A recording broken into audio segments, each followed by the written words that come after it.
లింగం జై భీమ్ తమ్ముడు చాలా బాగా చెప్పారు కవిత గారి గురించి. సూపర్, 100కు 100% కవిత గారు బాధితురాలు. తెలంగాణలో దళితులు ఎట్లా బాధితులో, బీసీలు ఎట్లా బాధితులో, లేకపోతే ఎస్టీలు ఎట్లా బాధితులో, కవిత గారు కూడా కల్వకుంట్ల కుటుంబంలో బాధితురాలు. ఫోన్ ట్యాపింగ్లో ఆమె హస్తం లేదు, కాళేశ్వరంలో ఆమె హస్తం లేదు, నిధులు దుర్వినియోగం చేయడంలో ఆమె హస్తం లేదు, ప్రగతి భవన్కు కంచెలు ఏమనడంలో ఆమె హస్తం లేదు. ఆమె నేరమేంది? నేను కూడా ఒక మహిళా లీడర్ని కావాలనుకోవడమే ఆమె చేసిన తప్పు.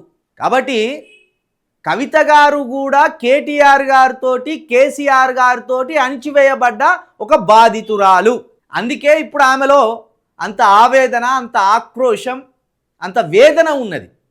ఫోన్ ట్యాపింగ్ మీద ఎవ్వరు చేయలేనంత అద్భుతమైన వివరణ, విశ్లేషణ, విషయం కవిత గారు చెప్తుంది. నేను రేవంత్ రెడ్డి గారిని ఎట్టి పరిస్థితుల్లో నమ్మతలేను. ఎందుకంటే బాధితులకు ఫోన్ ట్యాపింగ్ నిందితులను పట్టుకొని న్యాయం చేస్తారని నేను అనుకోను అన్నది. 100కు 100% ఇక్కడ కవిత గారు చెప్తున్న వాస్తవాలు.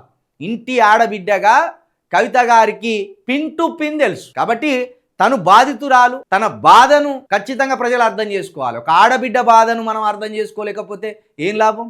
అంత పెద్ద కుటుంబం నుండి వచ్చిన కవిత గారి బాధను తెలంగాణ ప్రజలు అర్థం చేసుకోకుండా ఆమె మీద నిందలేస్తే దాన్ని మనం ఎట్లా స్వాగతిస్తాం? కాబట్టి కవిత గారు బాధితురాలు.